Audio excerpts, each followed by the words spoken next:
Bienvenidos a la Iglesia de San Andrés de Valdescapa, donde hoy tenemos el honor de tener a don Ramón Gutiérrez Álvarez, profesor, investigador y escritor. Don Ramón Gutiérrez Álvarez nace en Quintanilla de Almanza, provincia de León, estudió magisterio, filología y hizo peritaje mercantil. Trabajó en la empresa privada desde 1964 hasta el año 2000 como maestro en Prioro y León. Una vez jubilado en el año 2000 comienza una tarea de investigación, fruto de la cual son los 8 libros que ha publicado. 2 de ellos han obtenido el galardón del libro de León del año. Es miembro de la asociación Promonumenta, que a la vez es socio de honor de la misma. Y parte conferencias, escribe artículos sobre la temática variada en distintas poblaciones de la provincia de León y actúa como jurado en premios literarios y participa en semanas culturales veraniegas. Entonces, hoy nos hablará sobre Valdescapa, los condes de Cea, y después nos hablará de su último libro que publicó, que son Los Marqueses de Prado. Con ustedes, don Ramón. Gracias.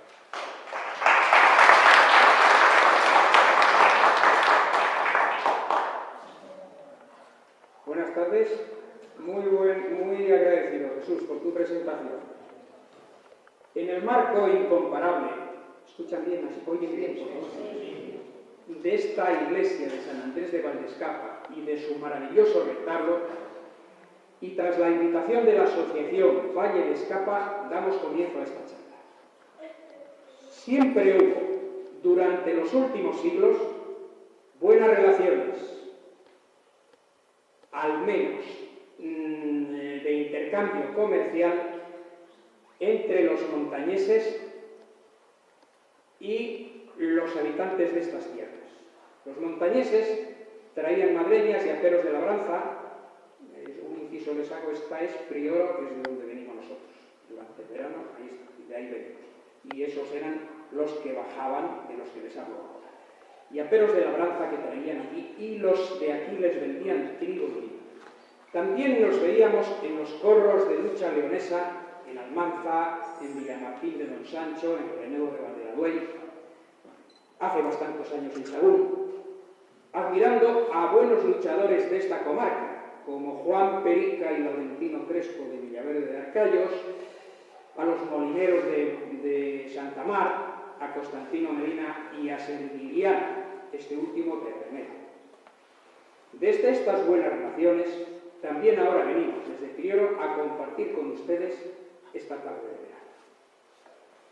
Aunque no parecen los tiempos de crisis los más indicados para hablar de historia, sin embargo, hace más de 21 siglos, un famoso orador, Cicerón, dijo que no saber lo que sucedió antes de que uno naciera equivale a seguir siendo un niño para siempre. El mismo escritor dijo que la historia es la maestra de la vida, historia magistra vitae. Además, cualquier historiador, cualquier persona medianamente formada que se hace una pregunta fundamental, ¿a dónde vamos?, ha de responder previamente a otra. ¿De dónde venimos? ¿Por qué somos como somos? Pues bien, para responder a estas preguntas, aunque de forma breve, pues el tiempo que disponemos es corto, intentaré no pasarme de los 60 minutos, que es lo que haremos ahora. Intentaré. Voy a hablarles un poco a salto de liebre, sin profundizar demasiado, sobre el tema que nos anuncia el programa de esta charla, que vamos a dividir en 2 partes. Primero les voy a hablar un poco sobre los condes de Cea, los señores de Cea, bajo cuya jurisdicción estaban todos estos pueblos. Después voy a hablar de esta comarca, varias notas sobre esta comarca en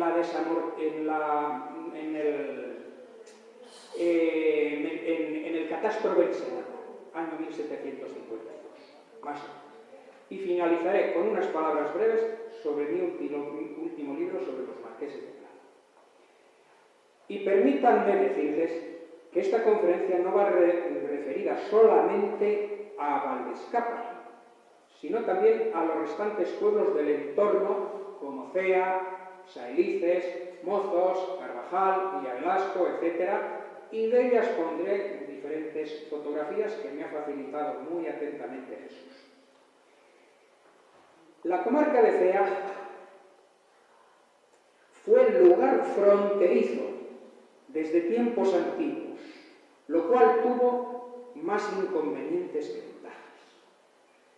Cerca de estas tierras, el Esla y la zona de Almanza constituían la frontera entre los astures, los cántabros y el pueblo que habitó estas tierras en épocas prerromanas, los barceros.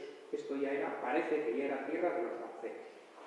En tiempos de dominación romana, con la división de Augusto, por aquí estuvieron los límites entre las provincias de Lusitania y la provincia tarraconense.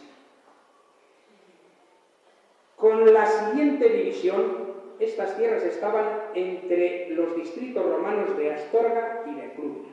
Y más tarde ya, en el siglo VI, los suevos tuvieron aquí la frontera con los visigodos. Los suevos era el Cea, más o menos, era la frontera entre los suevos y los visigodos.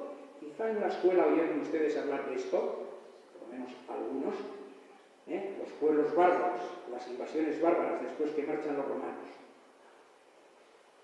Bien, en las épocas de la Reconquista, también esta zona de Cea fue casi siempre la frontera de los reinos de León y Castilla, cuando León era objeto permanente de deseo por parte de Castilla.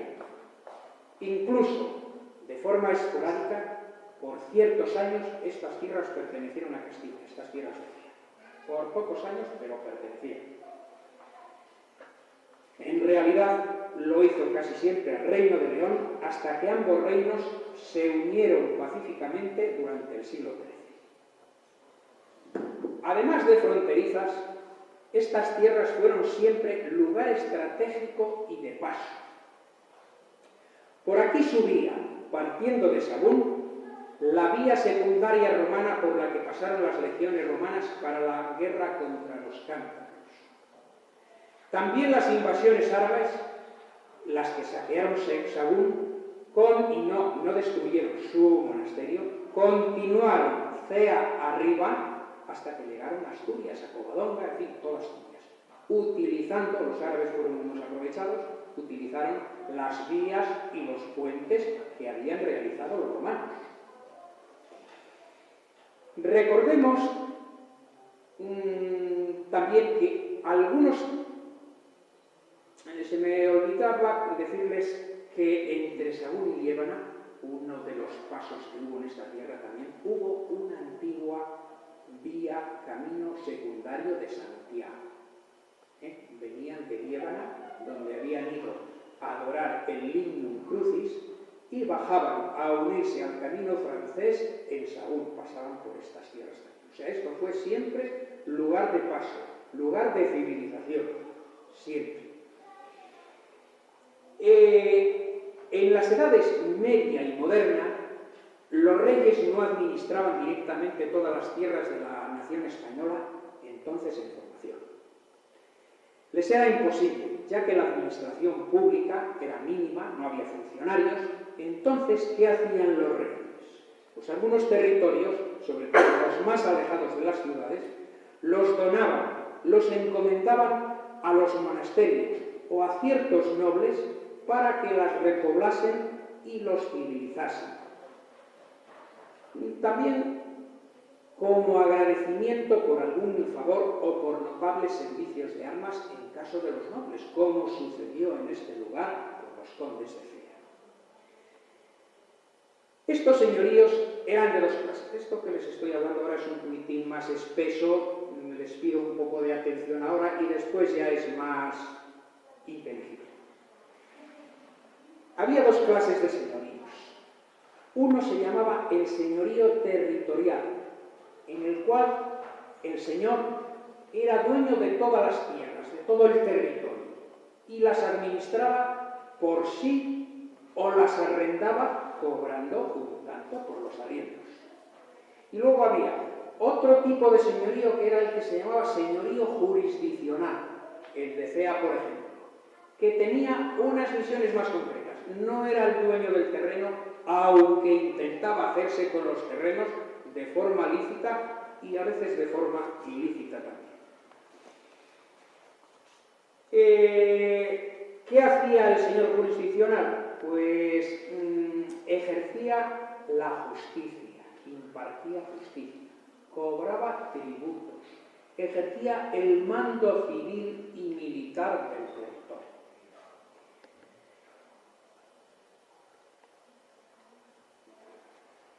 También disfrutaba de muchos privilegios a través, por sí o a través de un gobernador o corregidor que tenía. Y cuidado, que estas tierras de la provincia de León eran un poco privilegiadas porque a los señores los frenaban mucho lo que ahora son las juntas vecinales, los concejos.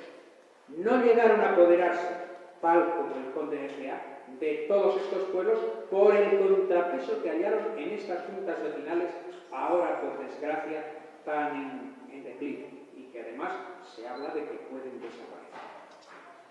Sobre todo los que son mayores, como soy yo, recordarán la fuerza que tenían hace 30, 40, 50 años estas juntas vecinales. Hoy, por desgracia, tienen menos bienes, tienen menos que administrar, los ayuntamientos tienen más fuerza y parece que tratan de quitarles todas las competencias. Quedamos en que la mayor parte de los pueblos de esta comarca dependían de los señores de Cea. Había otros que lo hacían de señoríos eclesiásticos, como muy cerca de aquí, Saelices del Río. Saelices del Río pertenecía a Sagún. Villacintor, San Pedro de las Dueñas también dependían de monasterios. Pero también había algunos que dependían, muy pocos, dependían directamente del rey. Por ejemplo, Sagún. Sagún dependía directamente del rey y las Grañeras. Los demás, los pueblos de esta comarca dependían todos del señor de Cea. ¿Y qué tipo de señorío preferían los pueblos?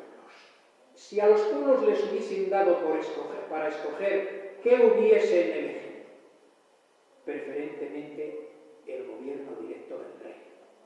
¿Por qué? Pues porque el rey estaba más lejos. Es como en las obras, cuando tenemos al encargado más lejos, pues parece que estamos más a gusto, ¿no? Además, cobraba menos impuestos que los señores. Los señores estaban demasiado cerca. No querían los señoríos de los nobles, pues estos abusaban mucho de su poder. Lo expresa muy bien un escritor de la montaña, de esta montaña, de un pueblo que se llama Morgovejo, se llama don Alfonso Prieto, cuando decía, en unas rimas muy curiosas, y decía: el pedrisco prefiero a los señores, pues son estos pedrisco cotidianos, que merman hasta el hambre las cosechas, regadas por sudor de los vasallos. Aquel, se refiere al pedrisco, aquel viene de Dios y siempre cede. El pedrisco cede, pero se ve que los señores no cedían nunca. Eran pedrisco cotidiano, pedrisco de todos los días. Bien, y llegados a este punto, digamos unas palabras sobre los señores de Cea, señores de la mayor parte de los pueblos de este alrededor, de este contorno, excepto Saelices. Saelices no dependía del concejo de esto, que tienen ustedes, pertenece al castillo de Cea todavía, esto que tienen ahí. Estos señores se originan allá entre el siglo X y XII y tuvieron gran relación e influencia con los reyes de León, tanto en la corte leonesa como en las guerras contra los árabes. El primer conde que repobló estas tierras, después de la invasión árabe, esto probablemente quedó despoblado completamente, el primer conde fue un tal Beremundo Núñez, sobrino del rey Alfonso III. Y otros condes destacados por esa época fueron Fernando Bermúdez y Pedro Fernández. Este condado adquirió sus numerosos bienes por donaciones de los reyes, Recordemos, entre otros, el caso de Riocampa. Esta es la Torre de Barriales, ¿no? Torre de Barriales, la iglesia de Mozos, me parece que es esta. Una lista de estos pueblos. Yo es que no sé si me he pasado de... No, creo que no. Bien, esta es la relación de los pueblos que pertenecían en esta comarca al Conde de Cea. Lo que pasa es que la foto es poco clara y no se ve perfectamente. Pero bueno, llegó a tener hasta 27 pueblos dependientes directamente de él. Ahí los tienen ustedes, son todos de esta comarca. Esos 27 pueblos. Y tenían, o sea, los bienes, los numerosos bienes que tuvieron este condado, los adquirieron por compras, por herencias y también por el ejercicio del poder. Y tenían bienes en el Alto, Medio y Bajo Cea. Tenían también en la zona del Riaño y en el Alto Porma, en Asturias, en Carrión, en Castro Gonzalo de Zamora, en Fuentes de Ropel, etc. Además, fueron grandes propietarios de rebaños del Reino de León. Fueron propietarios de este bosque que ustedes tienen aquí, lo tienen bien cerca, que es Riocampa. Por cierto, en Riocampa, no sé si ustedes lo conocen, lo digo como una curiosidad, les salgo un poquitín del tema, tienen una fachada de una casa noble, que merece la pena verla, que hace unos 30 y tantos o 40 años que se trajo allá a Riocampa, de una casa de Begamián, donde hicieron un pantano, como ustedes saben, hace el año 67 se cerró, y ahí lo tienen ustedes y lo pueden admirar, con unas inscripciones preciosas. Merece la pena ir solo a visitarlo. Perdón, me he pasado. Lo tienen ustedes ahí, las inscripciones, eso. Sí. Y, bueno, esta es la casa de los encargados del bosque de Cea. Bien, Cea era el bosque de Riocampa era una de sus grandes posesiones. Además de todas estas prerrogativas reales, eran patronos de varios monasterios. Santiago de Valladolid, uno en Sabero, otros en Asturias, etc. Y tenían su sede en Cea, ahí lo tienen ustedes, a la que en el siglo X un documento denomina Ceiam Civitatem Mirificam, Cea, ciudad admirable. Esto quizás se decía por la magnitud y por el castillo. Probablemente por el castillo se decía esta frase. Y Cea tenía entonces ya gran pujanza económica. Fíjense ustedes que el año 971, hace 1000 y pico de años, Cea ya tenía mercado. Y fíjense si era ya importante Cea entonces, que los judíos se instalaban en Cea y los judíos iban donde había dinero. Entonces Cea fue muy importante por esa época. Y ahí se instaló también el conde de Cea. El estilo del palacio, que ahí tienen ustedes, el estilo del palacio es, el estilo del castillo y su origen es de origen romano, edificado y utilizado con fines militares, y tuvo presos ilustres en él, como el rey de Navarra Sancho IV, y ha llegado hasta nuestros días en un estado de postración y deterioro que no se merece por su antigua importancia. Para nuestra vergüenza, se incluye actualmente en la lista roja de Hispania Nostra, donde figuran los monumentos en riesgo inminente de desaparición. Si avanzamos un poco en el tiempo, allá por el siglo XIV, varios de estos pueblos dependen de la jurisdicción de Santalla. Durante una época dependieron de la jurisdicción de Santalla. Pero hay una época importante para Cea y su comarca. El año 1599, el rey Felipe III crea el marquesado de Cea a favor de los duques de Lerma. Los duques de Lerma eran señores que por aquella época estaban en la cima de la política española, uno de ellos como primer ministro del rey Felipe IV. 5 años más tarde, este marquesado sube de categoría y se convierte en ducado en favor de los mismos señores. 6 fueron los duques de Cea que tuvieron este título. Después, estos señores se iban casando con otras casas nobles e iban dejando aquellas que tenían menos importancia para ellos, de forma que a partir del año 1700 y pico, de 1800, ya no firmaban ni como condes de Cea. Fueron dejando el marquesazgo hasta que se perdió. Y hace unos 20 y tantos años, un señor don Gonzalo de Figueroa, en 1979, intentó rehabilitar este título, pero no le fue concedido. Ese es el problema que hay ahora para restaurar, si es que es posible, el Castillo de Cea, porque no está clara la propiedad del mismo. Y eso es un detalle que cierra completamente el problema de la restauración. No hay a quién dirigirse, y nadie, ni autoridades de Castilla y León, ni del gobierno central pueden hacer nada en ese sentido. Bien, pasamos a la segunda parte que yo les había anunciado sobre esta comarca en tiempos del catastro de Ensenada. Este catastro, elaborado hacia el año 1752 por el ministro Marqués de la Ensenada, fue el primer intento serio de confeccionar una estadística completa de las propiedades rústicas y urbanas para establecer una contribución única y desarrollar una ambiciosa reforma fiscal.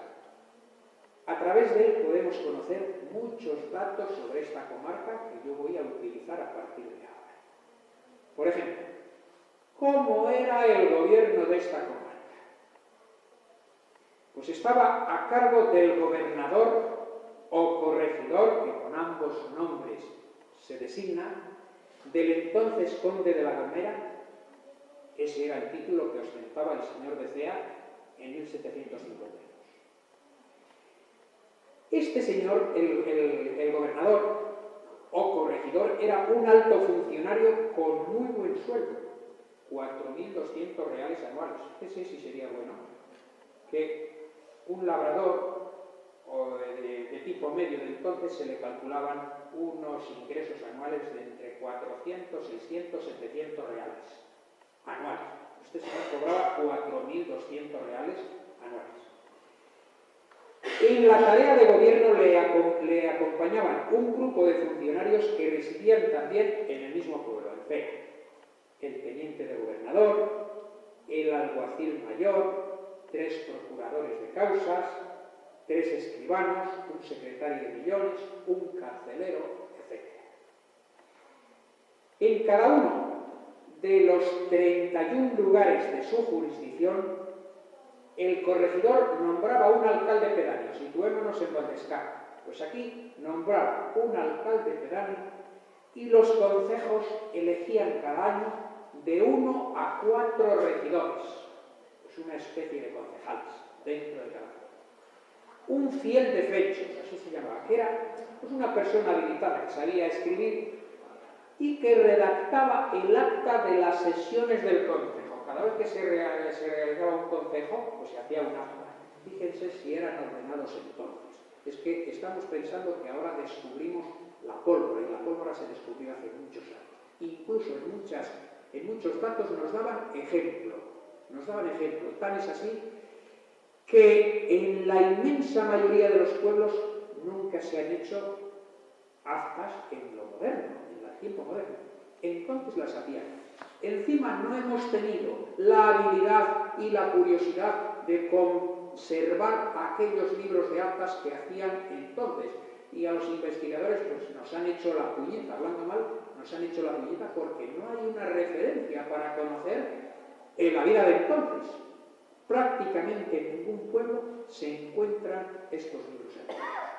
Únicamente los que se han llevado pues, al archivo de la Iglesia, al archivo diocesano, y los civiles pues al Archivo Histórico Provincial de León, a la Real Chancillería de Valladolid, al Archivo de Simancas, en Madrid pues ya la Biblioteca Nacional y el Archivo Histórico Nacional, etc. Pero por los pueblos no se encuentra absolutamente Nada. Bien, entonces, en los pueblos digo que se nombraba de 1 a 4 regidores, un fiel de fechos, un secretario, vamos a llamarle, un procurador, que representaba a los vecinos en los pleitos. Fijaos, si el concejo cuidaba de los vecinos, cuando había un pleito en Cea contra un vecino de Valdescapa, el concejo de Valdescapa tenía una persona encargada de ir a defender a este vecino ante el gobernador de Cea, un procurador.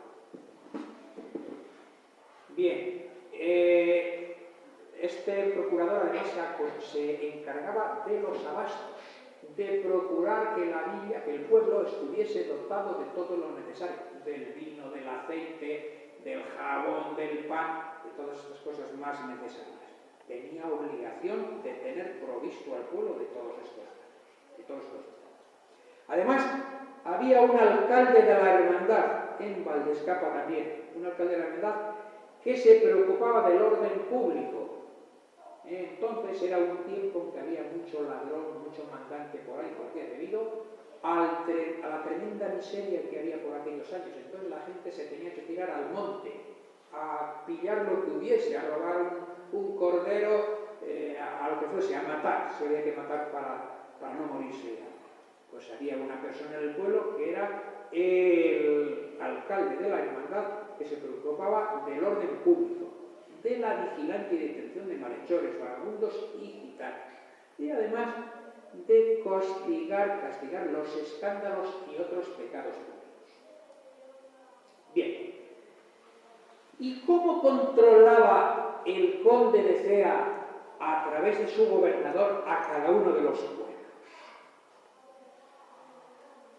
Pues lo hacía por medio de las llamadas visitas de residencia. Cada 3 años, como máximo, a veces antes, venían al pueblo y comprobaban si los alcaldes del pueblo desempeñaban sus funciones con eficacia, si administraban justicia lo mismo al pobre que al rico, si cumplían y hacían cumplir las órdenes reales, las costumbres y la moralidad pública, también el orden público, si eran justos en el reparto de los impuestos, si se daba la medida justa en la venta del vino, del aceite y en la maquila de los molinos, si controlaban los ganados para que no hiciesen daño a los frutos, si se preocupaban del estado de los caminos, calzadas, veredas, puentes y fuentes.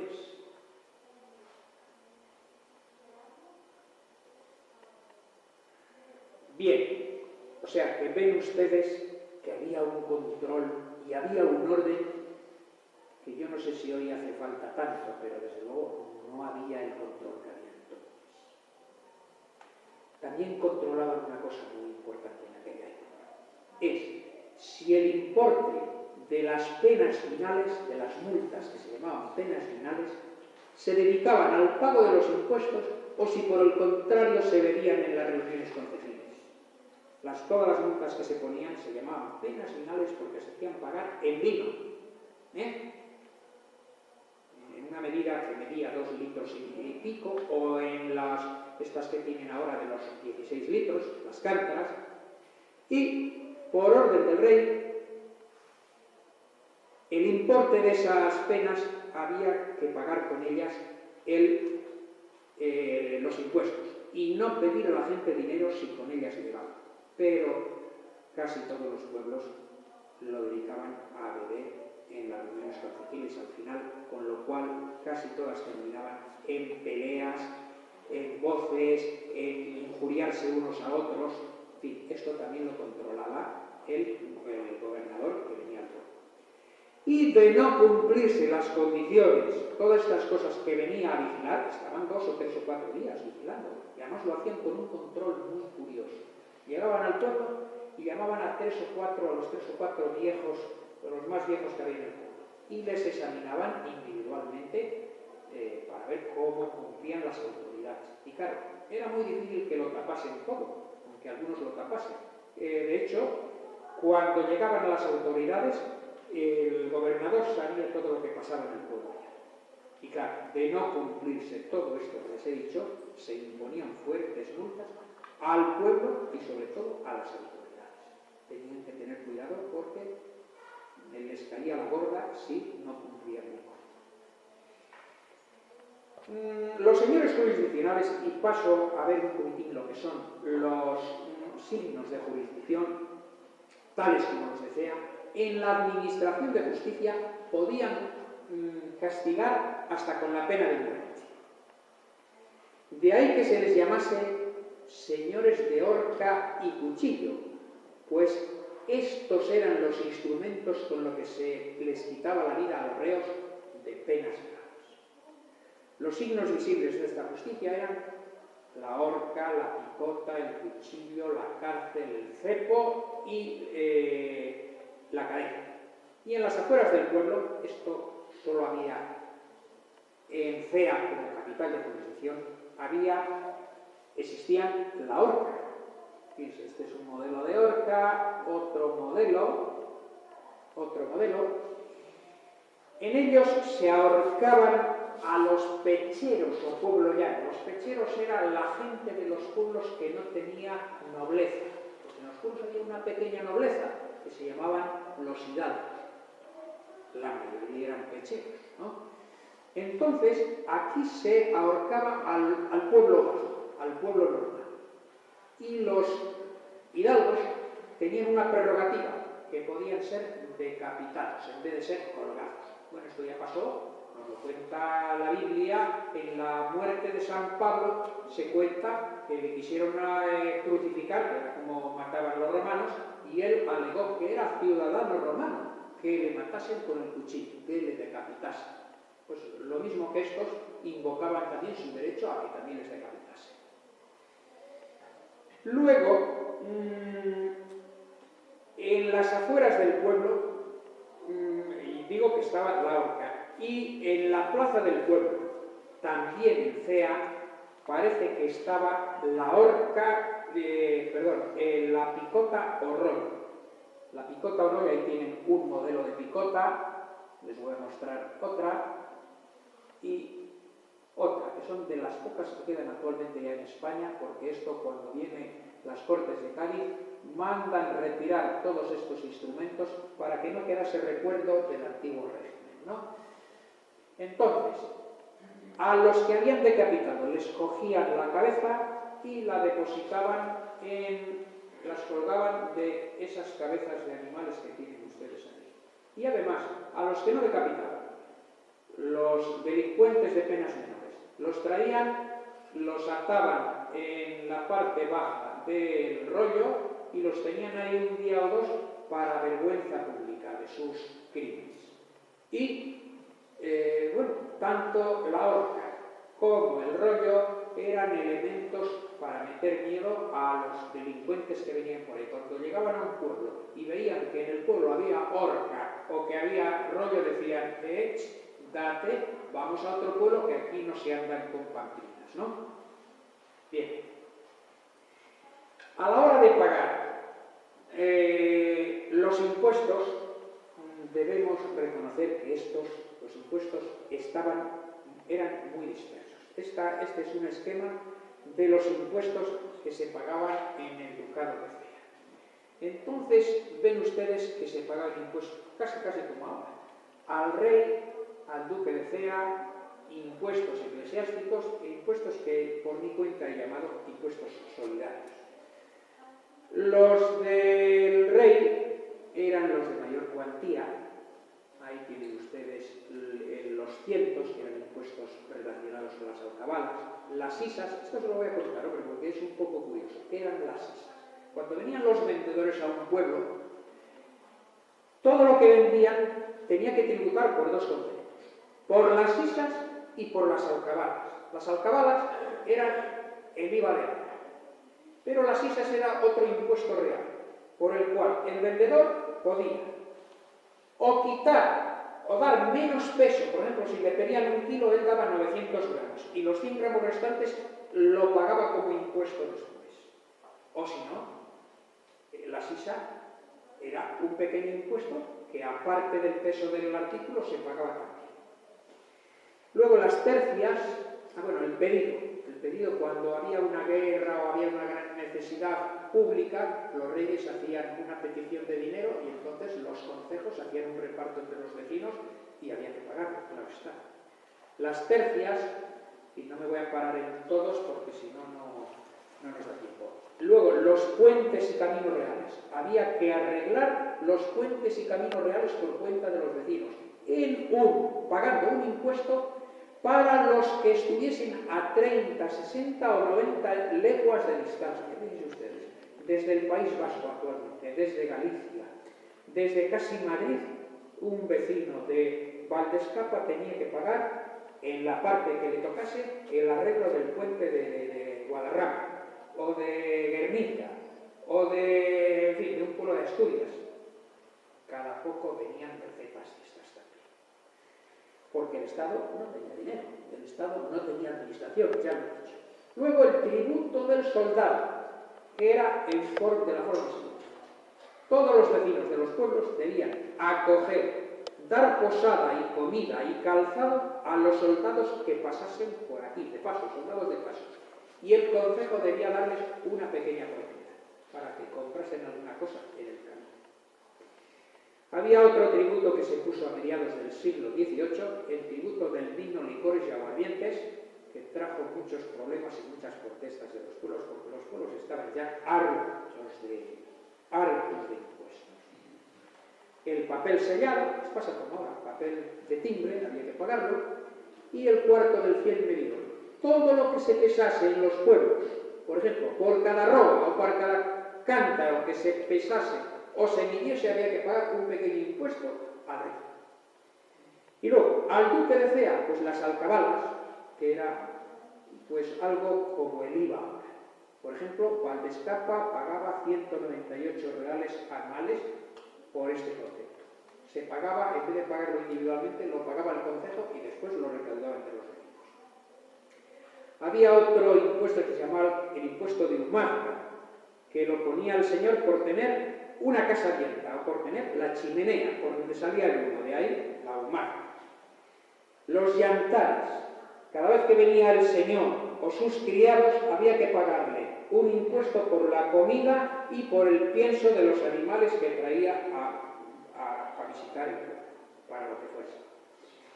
Los diezmos, también tenía una parte en los diezmos, que generalmente eran eclesiásticos, pero el duque de Cea tenía parte en los diezmos. Derechos de varas, paso un poco de largo porque es imposible. Este tema de los impuestos daría para una conferencia amplia.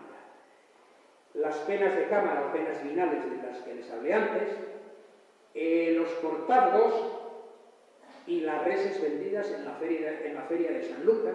O sea, por pasar por el puente de Cea, todo el que pasase por allí tenía que pagar un impuesto al conde de Cea, al señor de Cea. Bien, los impuestos eclesiásticos eran los diezmos, que eran 1/10 de todo lo que se recaudase de las cosechas y de los animales, las primicias, que era una aportación voluntaria, obligatoria de los labradores a la parroquia, los forales, es un impuesto para el párroco por los animales que se arrendaban y por las soldadas de los pastores, la luminaria, que era una pequeña limosna que daban los que no pagaban primicias y que era para alimentar la luz del Santísimo. Antes había una luz, ahí veo, que ahora es eléctrico, pero antes era de aceite o de cera, las bulas, otro documento que había que pagar, las visitas del arcediano y del obispo, el voto de Santiago, otra para los santos lugares, etc. Luego hay unos impuestos que yo llamo solidarios. Había que pagar todos los años para el colegio de huérfanos de San Cayetano de León, un pequeño impuesto que pagaba el concejo. Los pobres de paso había que atenderles también, solidariamente. La Casa de Locos de Valladolid había que pagarle cada año un pequeño impuesto para que si había la desgracia de que en el pueblo caía uno en la locura, pues se le pudiese internar allí. La Catedral de León tenía un coro y había que pagar para el canto de coro de la Catedral de León otro pequeño impuesto. Y para el mantenimiento de los hospitales. Sin paso de largo, porque esto se está prolongando un poco más de la cuenta. Bien, he hablado antes brevemente de las clases sociales. Hablé antes de los pecheros pueblo-llano y de los hidalgos. A la hora de pagar los impuestos, por eso lo digo ahora, es necesario hablar de las clases sociales. De los 1.173 vecinos que había en la comarca de Cea en 1750, 1.048 eran pecheros, 82 hidalgos y 43 eran clérigos. Los pecheros era la clase social más baja. Los labradores normales, ganaderos normales, etc. Eran lo que se llama también el pueblo llano, que pagaban todos los impuestos y realizaban todo tipo de trabajos comunales. Los hidalgos, en cambio, eran pocos, pero tenían muchas ventajas. Pagaban muy pocos impuestos, no contribuían a las tareas públicas, excepto el arreglo de puentes y fuentes, por tanto, aquí en Valdescapa poco tenían que hacer. No realizaban el servicio militar, no podían ser condenados a la horca, tenían tratamiento de don y otras varias ventajas. Por tanto, un pueblo que tuviese muchos hidalgos tenía una desgracia tremenda para el pueblo llano, para los demás vecinos que les tocaba apechar, por eso se dice apechar. Los pecheros apechaban, tenían que hacerse cargo de todos los trabajos, de todos los impuestos, del servicio militar, etc. Eso es apechar. ¿Y cómo eran los hidalgos? Pues en general no me acuerdo ahora, los que había en Valdescapa, a lo mejor había 4 o 5 hidalgos. Pues no eran más ricos que los pecheros, pero presumían mucho de ellos. Y de ellos se decía en plan de burla: la hidalguía es hambre y fantasía. En casa del hidalgo, poca comida en manteles largos.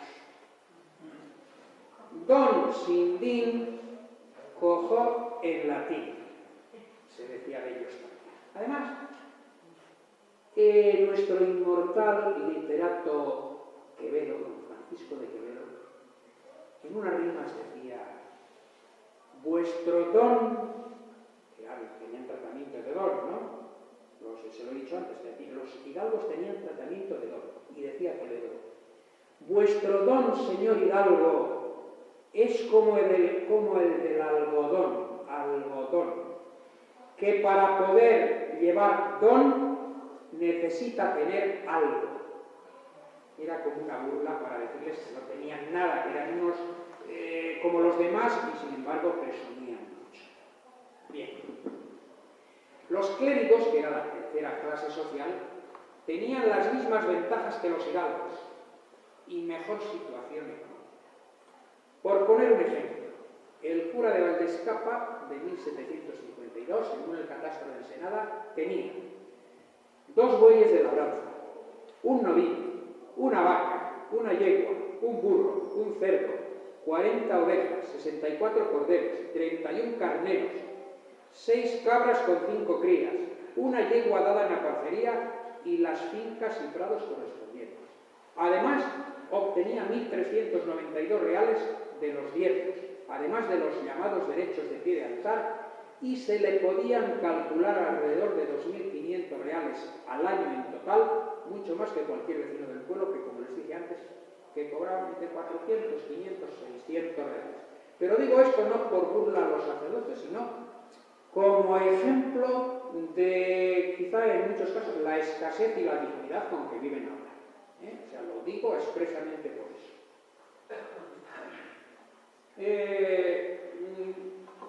Bueno, y hago un inciso porque nos queda un cuarto de hora, poco más o menos, un poco más, pero bueno, hago un inciso porque comprendo que igual se están cansando ya. En este sentido hay una anécdota del gran escritor y premio Nobel americano Gabriel García Márquez, que en cierta ocasión estaba impartiendo una conferencia. Y en un momento dado vio que el público ya, en fin, parece que aquello no iba ya muy bien, se dirigió a él y les dijo: Si alguno de ustedes está durmiendo, por favor, abandone la sala, pero hágalo con cuidado para no despertar a los que ya están dormidos. Entonces espero que aquí no suceda lo mismo. Trataré, porque si sucede eso es que yo soy demasiado malo. Seré malo, pero no quiero ser demasiado malo. Seguimos. Una cosa que me llamó la atención buscando documentos cuando Jesús me encargó la charla, y vi una cosa que me llamó la atención en esta comarca, la cantidad de hospitales que había por aquella época. Aunque algunos hospitales tenían su origen en la Edad Media, la gran reforma producida en la cristiandad por el Concilio de Trento del siglo XV urgía a los cristianos en general y a las cofradías en particular a practicar las llamadas obras de misericordia, una de las cuales, dar posada al peregrino y, por extensión, al pobre, acogiéndole bajo techo, dándole comida y atención médica, se practicaba en los numerosos hospitales creados entonces. Además, los pobres y enfermos estaban más a las expensas de lo que la gente les ayudase que de la nada que les ayudaba el Estado entonces. Nada, cero. Esta comarca era sin duda muy acogedora con los pobres y necesitados. No hay más que reparar en la gran cantidad de hospitales que había entonces. Santa Catalina, ahí lo tienen ustedes, está encima de Almanza, y este era un santuario y un hospital con bastante importancia y que merece pues, un estudio de investigación porque fue muy importante. Santa Catalina, bajamos un poco, Almanza, y ya les dije que esto era lugar de paso, sobre todo de norte a sur. Entonces fíjese cómo va habiendo hospitales que atienden a toda esta gente. Mozos de Cea, Sailices del Río, Cea, Bustillo de Cea, Trianos, Villamol, Villapecenil, San Martín de San Pedro de Valveraduy, etc. En todos estos pueblos he encontrado hospitales desde la Edad Media hasta la Edad Moderna. En Cea había dos hospitales. El del Espíritu Santo, promovido por la cofradía del mismo, que recogía a los pobres y enfermos, y sus bienes procedentes de donaciones rentaban al año 34 reales y 40 fanegas de trigo. 40 fanegas de trigo. Con ello debían mantener a los pobres que acudieran a él y pagar al médico y al cirujano. Fíjense si estaban adelantados, que ya en Cea, en el hospital de Cea, tenía médico y cirujano, y estoy hablando del año 1500 y 1600. También había en Cea, había otro que era de la cofradía de San Pedro. Bien, dejemos la caridad y vámonos a la cultura. Otra de las obras de misericordia, y lo recordarán los que estudiaron el catecismo del padre Astete. La primera de las espirituales decía que había que enseñar al que no sabe. Desde finales del siglo XVI comienzan a crearse escuelas en algunos pueblos con las rentas de las fundaciones que dejaban ciertas personas, generalmente los clérigos. Debemos hacer notar, hoy que se habla tan mal de la Iglesia, me gusta ser imparcial, el historiador tiene que ser imparcial y decir lo bueno y lo malo, pero decir la verdad, que la Iglesia fue la institución que más se preocupó ya entonces de la caridad y de la cultura. Incluso el obispo de León ordenaba a los sacerdotes que cada año que el presupuesto de una parroquia presentase superávit, parte de los sobrantes se dedicase a la enseñanza y al pago del maestro. Pronto conocemos la existencia de escuela en alguno de estos pueblos. Por ejemplo, en el siglo XVIII ya la hay en Cea. También, repasando los libros de los escribanos, vemos que gran parte de los vecinos de estos pueblos sabían firmar desde épocas muy tempranas. Y también tengo que decir que había algunos maestros muy bien preparados, como podemos apreciar en un documento que ahí les muestro, por el que un maestro de Sahagún se ofrece como maestro a uno de estos pueblos. Y fíjense ustedes, qué caligrafía, qué adornos. O sea, creemos que lo de la propaganda, que el marketing es tarea solo del siglo XXI. Pues ya en el siglo XVIII había inicios de este arte, de esta ciencia, vamos a llamarlo. Además, leerlo es una preciosidad, es escrito, él presenta sus méritos para que el pueblo le elija y cita ya a científicos de entonces, de la educación, como Rousseau, le rebate. Dice que lo que dice Rousseau, que no es exacto y que en muchas cosas se equivoca Rousseau. O sea, era un tío con autoridad. Rousseau decía que el niño es naturalmente bueno desde su nacimiento. Y parece que eso, pues no debe ser exacto totalmente, ¿no? Eso dice el maestro este de Sahagún.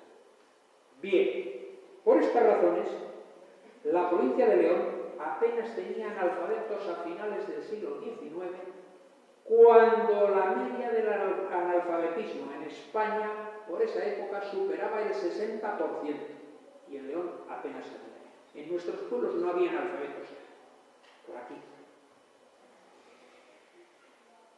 Bien, pues esta es la parte que yo quería hablarles y luego dejarles 5 o 10 minutos, hablarles a instancias de la asociación de CEA, pues, o petición de ella, unas palabras de presentación de mi último libro, Los Marqueses de Prado, que es este que tienen aquí ustedes, y que fueron, les diré después de dónde fueron, señores, que tuvieron bastante relación con esta comarca, sobre todo con Sahagún y su comarca. En Sahagún nacieron, vivieron y murieron al menos 4 de los señores de Prado, de los marqueses de Prado. Y desde antes de 1600 tuvieron el título de alférez mayor de Sahagún y el de alcaides del adelantamiento de Cádiz. Entonces, este libro tiene una temática parecida a la que acabo de exponer sobre los marqueses de Cea o duques de Cea, solo que referida al señor jurisdiccional de un valle que abarca 17 pueblos, ahí los tienen ustedes en el mapa, que comienza en Puente Almoy, tampoco estamos tan lejos, y rodea un monte que ustedes verán desde aquí. No sé si desde aquí se ve Peñacorada. Si no, desde lugares muy próximos se ve Peñacorada, porque saliendo de Valladolid ya es la gran montaña, es el avanzado de los picos de Europa hacia esta montaña. La vida de estos señores de Prado, se llamaban señores de Prado, marqueses de Prado, ya les dije que presenta grandes parecidos con los señores de Cea. Incluso podría decir que fueron más señores de horca y cuchillo que los de Cea. Y si estos últimos, los de Cea, tenían un símbolo de su poder en el hermoso castillo de Cea, los de Prado presumieron siempre del mejor palacio barroco de la provincia de León, sito en Renedo de Valdetueja, y ahora trasladado con su fachada, piedra a piedra, al Hospital de Regla de León, al lado de la catedral, donde les invito a visitar. Esta es la situación actual de ese palacio en León, la parte trasera de la catedral y que sirve de fachada al Hospital de Regla de León.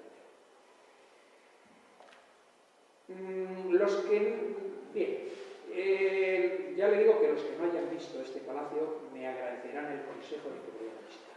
Y si antes dije que el castillo de Cea había tenido visitantes ilustres, entre ellos un rey de Navarra que estuvo ahí preso, también el Palacio de Renedo acogió a huéspedes famosos, como una de las que sin duda algunos de ustedes habrán oído hablar. Esto lo ven ustedes, que es un cuadro de un pintor famoso español del siglo XVIII, don Francisco de Goya. Es la maja vestida, en este caso la maja vestida que representaba a la duquesa de Alba de entonces. Y que hizo de modelo para este cuadro una actriz famosísima de entonces que se llamaba Pepita Tudó, que además fue voy a llamarla la querida, me entienden ustedes perfectamente, de del primer ministro del rey Carlos IV, de Godoy. Pues bien, viene la guerra de la independencia y era amiga de los marqueses de Prado en Madrid. Y estos, para librarla del peligro que podía tener en Madrid, la trajeron a su palacio de Renedo de Valdetuerja y ahí la tuvieron una temporada hasta que ya la llevaron presa las autoridades de León a León, la ingresaron en un palacio, en un convento, el convento de las Carvajalas, hasta que la liberaron. Bien, pero como dicen los pedagogos, que una imagen vale más que 1000 palabras, voy a mostrarles unas cuantas imágenes de este libro y del palacio. Vamos a ver, les voy a contar. Miren, parte de la fachada, cuando estaba en Renedo de Valdetuerja, como ven ustedes, es el mejor palacio, como dije, el mejor palacio barroco de la provincia de León.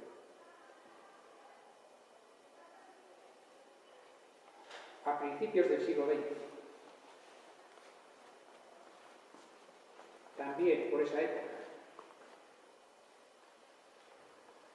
Igualmente, uno de los pabellones del palacio, uno de los pabellones ya de vivienda, pero no era el pabellón noble, con una colección de escudos, una preciosa colección de escudos, porque de estos tenemos localizados al pie de 60 y tantos escudos. Era probablemente el palacio, el lugar que más en España que más escudos tenía. Estos tuvieron siempre esa afición. Eran patronos de la Velilla, del santuario de la Velilla, que sin duda alguno de ustedes conocerán. Y los que no lo conozcan, les recomiendo muy vivamente que vayan a visitarlo. Pasarán un día muy entretenido en la Velilla, aparte de visitar el santuario y rezar a la Virgen, residir y comer la merienda bajo la sombra de sus robles y la fuente de agua fresca que allí hay.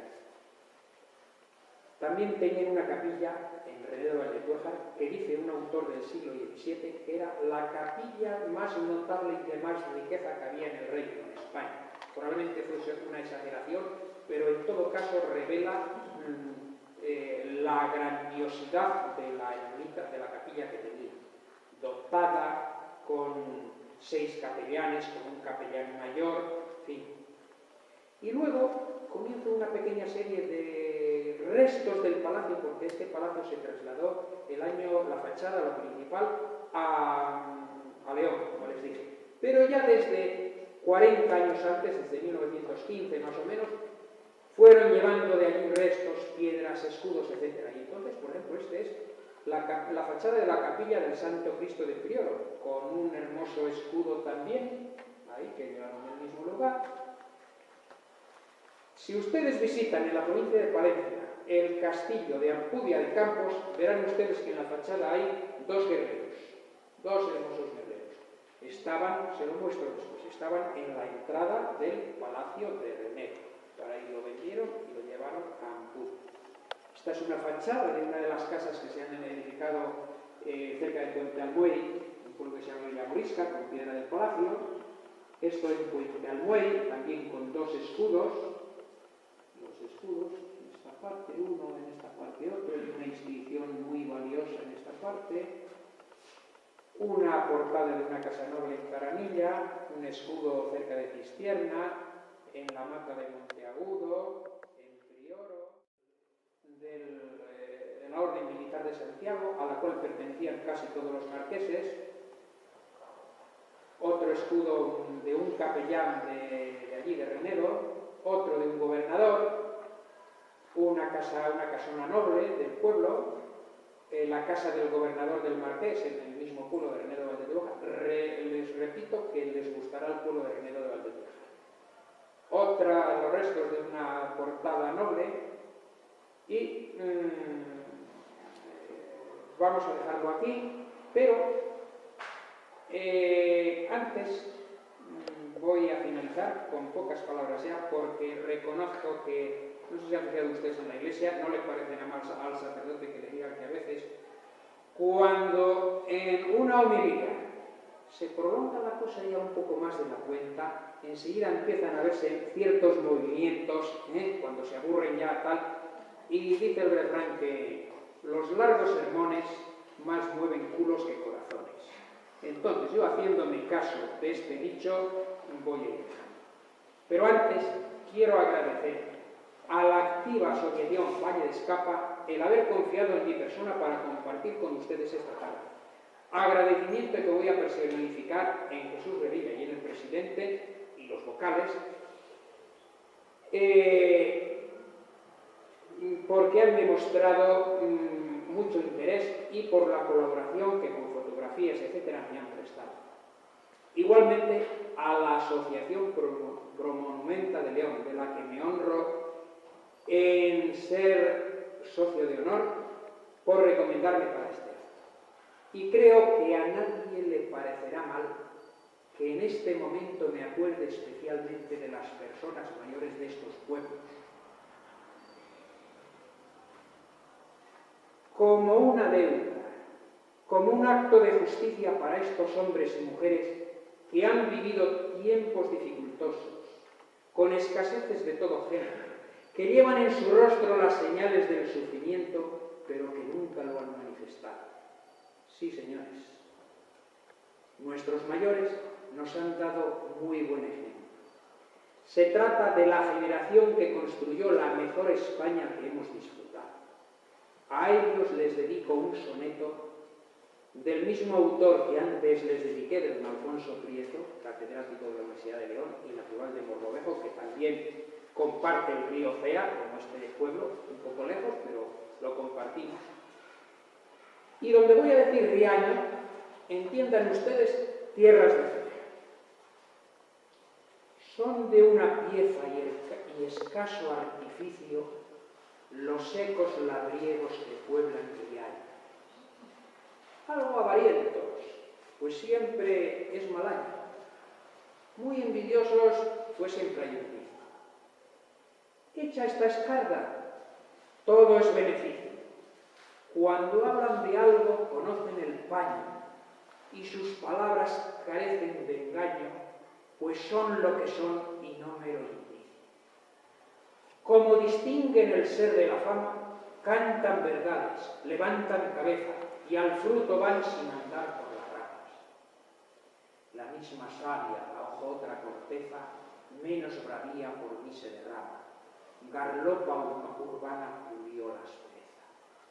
Bien, y a todos los presentes, amantes de la cultura, a todos los que habéis tenido la gentileza de dejar vuestro tiempo libre y perdonadme que haga una citación especial al fotógrafo de Promonumenta que ha venido expresamente para grabar este acto. Muchas gracias. A todos los que habéis desplazado para acompañaros en este acto, os diré que ha sido muy agradable verme también arropado. Y como expresión de gratitud, permitidme que para terminar este acto lo haga con otra cita de nuestro mejor literato, de nuestro literato universal, de don Miguel de Cervantes, en el momento en que don Quijote le da a Sancho uno de sus múltiples consejos. Amigo Sancho, cuando no sepas cómo corresponder a tanto no, limítate a decir gracias. Y esto es lo que yo les digo.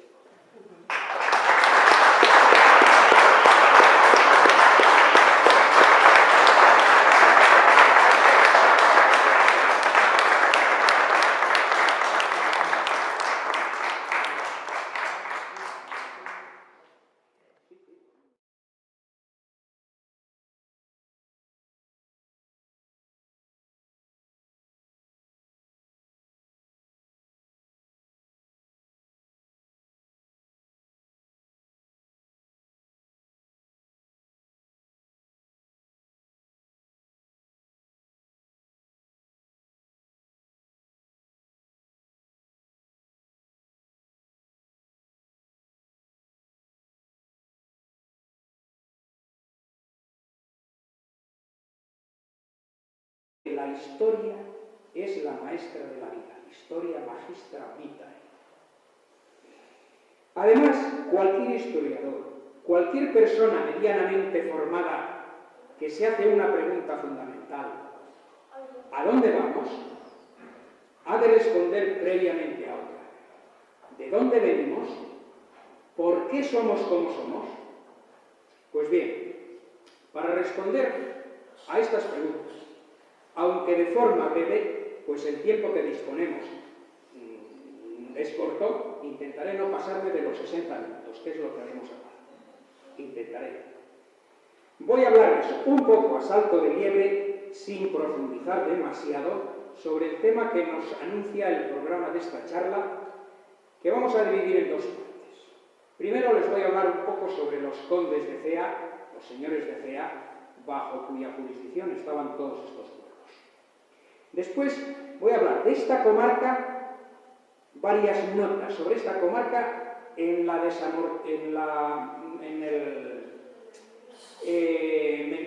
el catastro veneciano, año 1752, más o menos. Y finalizaré con unas palabras breves sobre mi último libro sobre los marqueses de Prado. Y permítanme decirles que esta conferencia no va referida solamente a Valdescapa, sino también a los restantes pueblos del entorno, como Cea, Saelices, Mozos, Carvajal, Villavelasco, etc. Y de ellas pondré diferentes fotografías que me ha facilitado muy atentamente Jesús. La comarca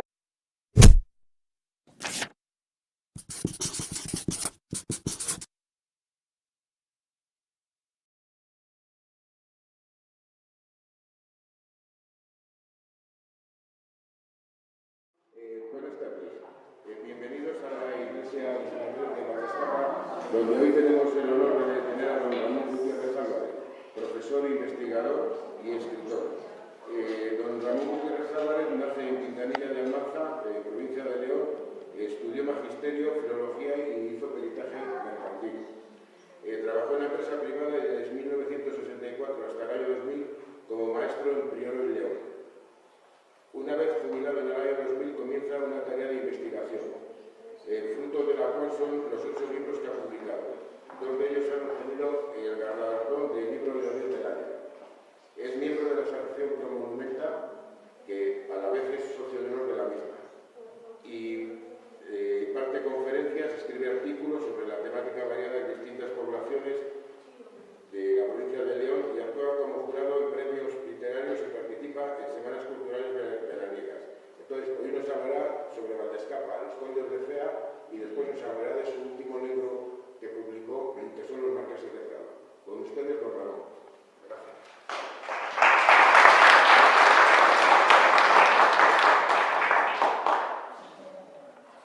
Buenas tardes, muy agradecido, Jesús, por tu presentación.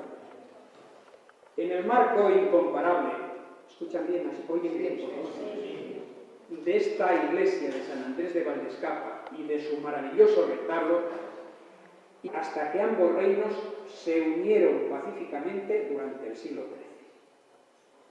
XIII. Además de fronterizas, estas tierras fueron siempre lugar estratégico y de paso. Por aquí subía, partiendo de Sagún, la vía secundaria romana por la que pasaron las legiones romanas para la guerra contra los cántabros. También las invasiones árabes, las que saquearon Sagún y no destruyeron su monasterio, continuaron Cea arriba hasta que llegaron a Asturias, a Covadonga, en fin, todas Asturias. Utilizando, los árabes fueron unos aprovechados, utilizaron las vías y los puentes que habían realizado los romanos. Recordemos también que algunos, se me olvidaba decirles que entre Sagún y Liébana, uno de los pasos que hubo en esta tierra también, hubo una antigua vía, camino secundario de Santiago. Venían de Liébana, donde habían ido a adorar el Lignum Crucis, y bajaban a unirse al camino francés en Sagún, pasaban por estas tierras también. O sea, esto fue siempre lugar de paso, lugar de civilización, siempre. En las edades media y moderna, los reyes no administraban directamente todas las tierras de la nación española, entonces en formación. Les era imposible. ya que la administración pública era mínima, no había funcionarios. Entonces, ¿qué hacían los? Y tras la invitación de la asociación Valle de Escapa, damos comienzo a esta charla. Siempre hubo, durante los últimos siglos, buenas relaciones, al menos de intercambio comercial, entre los montañeses y los habitantes de estas tierras. Los montañeses traían madreñas y aperos de labranza. Un inciso les hago, esta es Prioro, que es de donde venimos nosotros. Durante el verano, ahí está, y de ahí venimos. Y esos eran los que bajaban, de los que les hablo ahora. Y aperos de labranza que traían aquí, y los de aquí les vendían trigo y vino. También nos veíamos en los corros de lucha leonesa, en Almanza, en Villamartín de Don Sancho, en Renego de Valdeaduey, hace bastantes años en Sagún, admirando a buenos luchadores de esta comarca, como Juan Perica y Laurentino Crespo de Villaverde de Arcayos, a los molineros de Santa Mar, a Constantino Medina y a Sendiliana, este último de Remero. Desde estas buenas relaciones, también ahora venimos desde Prioro a compartir con ustedes esta tarde de verano. Aunque no parecen los tiempos de crisis los más indicados para hablar de historia, sin embargo, hace más de 21 siglos, un famoso orador, Cicerón, dijo que no saber lo que sucedió antes de que uno naciera equivale a seguir siendo un niño para siempre. El mismo escritor dijo que Lecea fue el lugar fronterizo desde tiempos antiguos, lo cual tuvo más inconvenientes que ventajas. Cerca de estas tierras, el Esla y la zona de Almanza constituían la frontera entre los astures, los cántabros y el pueblo que habitó estas tierras en épocas prerromanas, los barceos. Esto ya era, parece que ya era tierra de los barceos. En tiempos de dominación romana, con la división de Augusto, por aquí estuvieron los límites entre las provincias de Lusitania y la provincia tarraconense. Con la siguiente división, estas tierras estaban entre los distritos romanos de Astorga y de Clunia. Y más tarde ya, en el siglo VI, los suevos tuvieron aquí la frontera con los visigodos. Los suevos era el Cea, más o menos, era la frontera entre los suevos y los visigodos. Quizá en la escuela oyeron ustedes hablar de esto, por lo menos algunos, los pueblos bárbaros, las invasiones bárbaras después que marchan los romanos. Bien, en las épocas de la Reconquista, también esta zona de Cea fue casi siempre la frontera de los reinos de León y Castilla, cuando León era objeto permanente de deseo por parte de Castilla, incluso de forma esporádica, por ciertos años estas tierras pertenecieron a Castilla, estas tierras de Cea. Por pocos años, pero pertenecían. En realidad lo hizo casi siempre al Reino de León